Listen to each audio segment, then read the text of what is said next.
Décembre 1939. Sur notre front, c'est toujours la veillée des armes. À la longue patience et à ce que l'hiver y ajoute de pluie, de boue, de neige et de longues nuits de froid noir, nos hommes opposent leur magnifique énergie et leur gaillarde ténacité.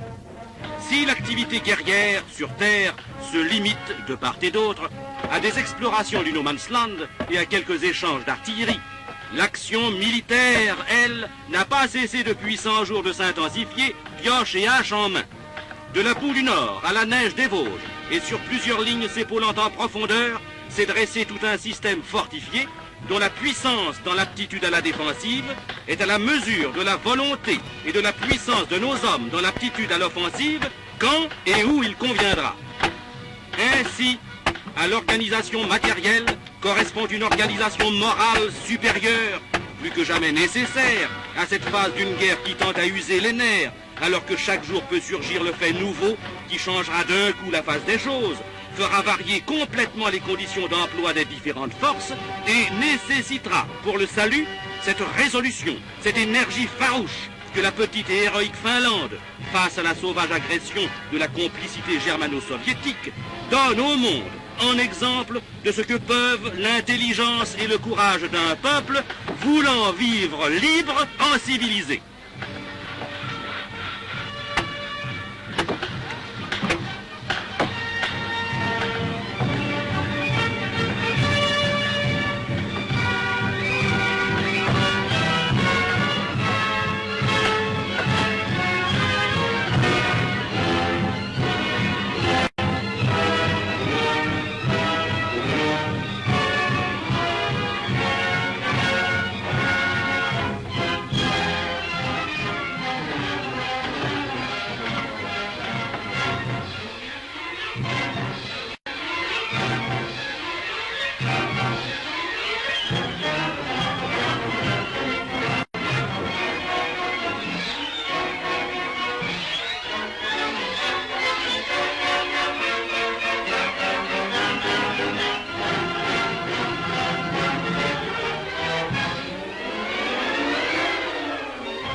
L'Allemagne, en contraignant présentement à la neutralité les États scandinaves par la menace et en arrêtant tout le matériel de guerre destiné à la Finlande, en provenance de Hongrie et d'Italie, poignarde dans le dos la Finlande, comme la Russie a poignardé dans le dos la Pologne. Au prix des humiliants échecs qu'elle inflige à l'armée russe, la Finlande écrit le premier chapitre de l'histoire qui s'appellera pour la gloire de la véritable humanité, la revanche de la civilisation sur la barbarie. Le général Georges a rendu visite à nos troupes jusqu'à cette frontière vivante qui remplace le pointillé des cartes géographiques par le pointillé des casques alliés, jusqu'à ces avant-postes au-delà desquels se débat une Europe en proie au cynisme et à la cruauté, invasion barbare au nord et à l'est, terreur sur le Danube, menace grondante des Balkans au Caucase, pirates et corsaires sur les mers, feu et sang sur la Finlande. Plus que jamais doit se vérifier la fière devise, la liberté ou la mort.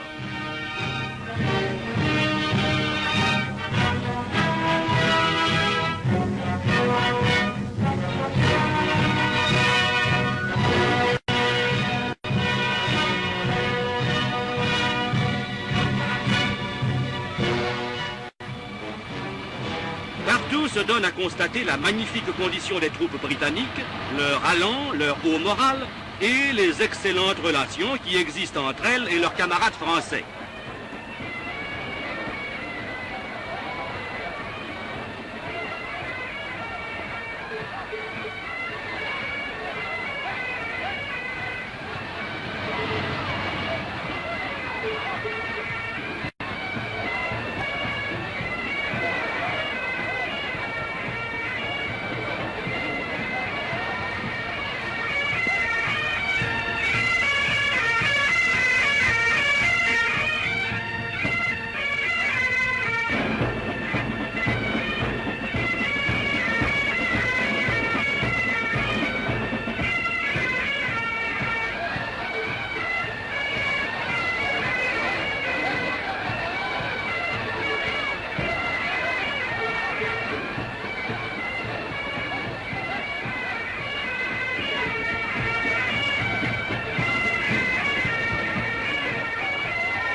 Après Sa Majesté le Roi, M. Chamberlain a apporté le salut de la Grande-Bretagne aux troupes anglaises sur notre front, dans le même temps que M. Winston Churchill annonçait le débarquement du premier contingent du corps expéditionnaire canadien, expression nouvelle de l'intarissable contribution de tous les peuples de l'Empire britannique à la cause sacrée. Le général Gort, si sympathique en sa simplicité et son athlétique vigueur, rend visite au général Blanchard.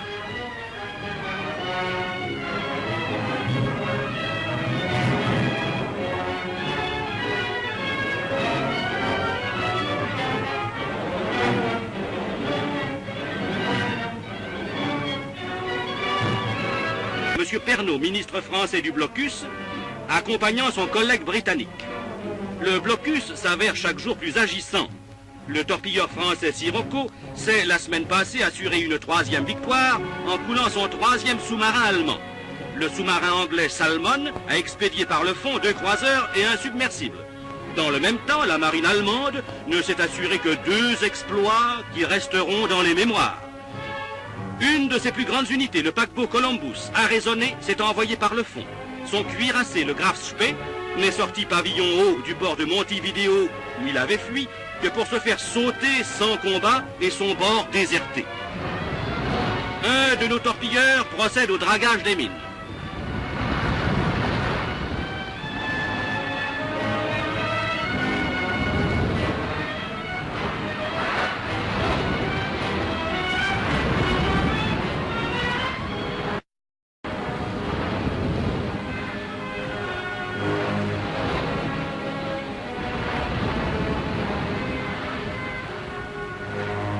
Les flotteurs ou cochonnets soutenant la drague sont affalés par-dessus bord.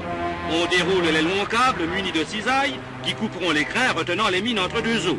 Le bâtiment augmentera alors sa vitesse et dans son sillage, la mer sera libre. Sir Samuel Hoare a déclaré « La carrière de guerre du cuirassé Graf Spee ne fut qu'une carrière de pirate. Elle vient de se clore ignominieusement. Sa fin a une valeur symbolique. C'est le sort implacable qui attend tous ceux qui vivent dans le mensonge et la trahison, et dont les instruments de règne sont l'oppression et la barbarie. »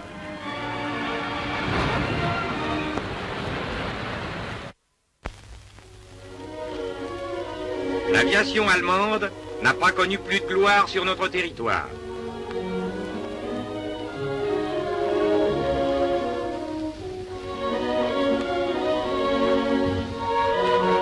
Avant l'actuelle période de mauvais temps, à défaut de triompher dans notre ciel, les insignes et cocardes des avions ennemis abattus en série jonchaient nos champs.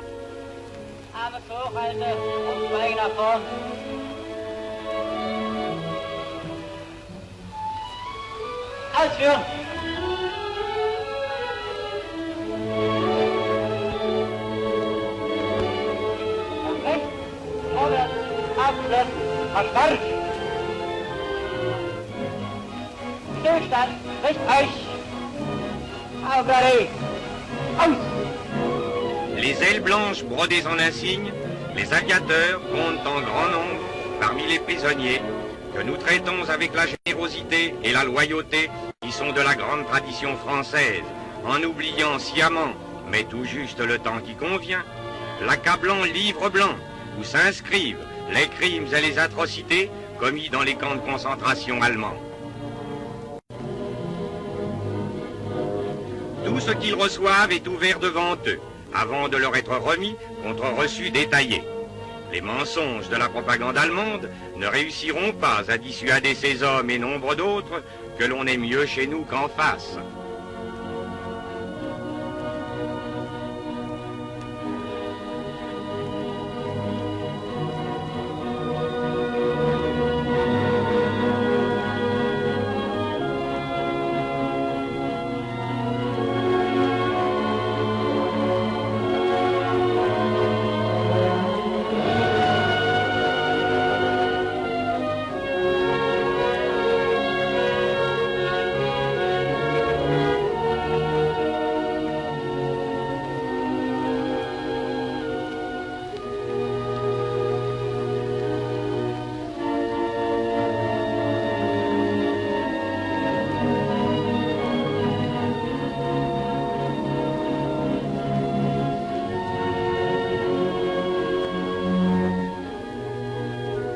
rigoureuse observation des lois internationales, leur travail ne consiste qu'en amélioration des aménagements et commodités de leur camp, bien loin de manquer d'ailleurs de confortable.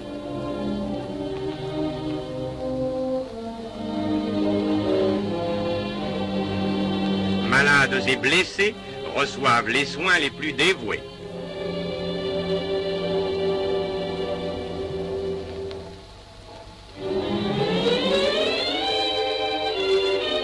Quelques jours de régime français, qualité et abondance de la nourriture, aussi bien que changement de climat moral, suffisent à les transformer fort avantageusement. Nourris certainement mieux même qu'à leur habitude, leurs mets sont préparés à leur goût par des cuisiniers allemands.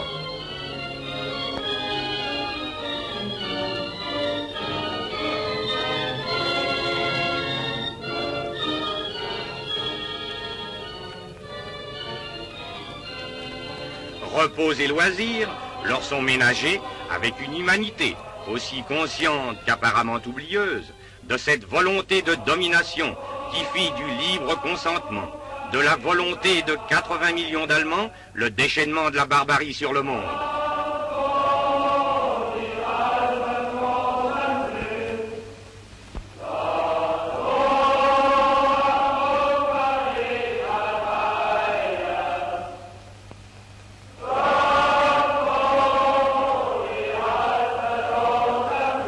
Rêve nostalgique de ces hommes répondent le rêve du guetteur. Par-delà les tranchées ennemies, on tue à Prague, on massacre à Varsovie, on déporte à Riga, on incendie en Finlande, on assassine partout. Honneur à nos hommes, honneur à nos patrouilleurs, à nos corps francs. Pointes avancées de ceux qui, menant la lutte, font chaque jour prisonniers, au prix de l'héroïsme et du sacrifice, des Allemands, pour qui, dans le bien-être de nos camps, est finie la guerre qu'ils ont plébiscitée avec le nazisme.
Quatrième pièce d'une batterie de 75 déclenche un tir en fusant sur un petit poste ennemi.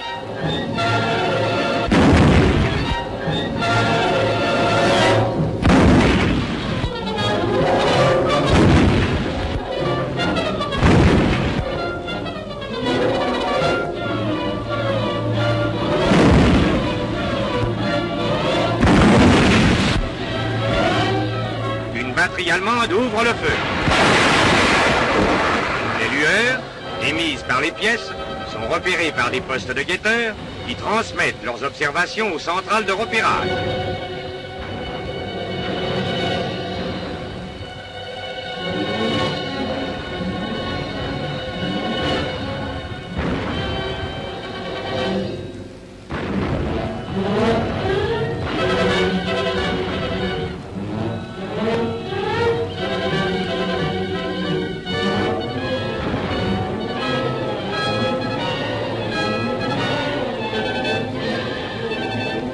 Observations recueillies sont reportées sur la carte.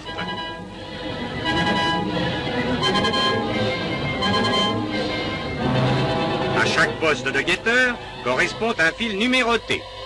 En procédant par recoupement, on situe À la croisée des fils, la batterie adverse.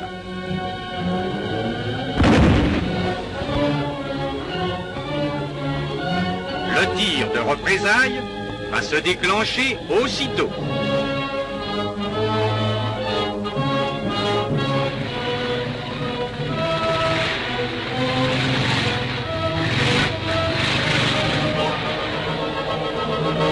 Deux batteries, 105 et 155, sont alertées.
La batterie adverse a été réduite au silence, mission terminée.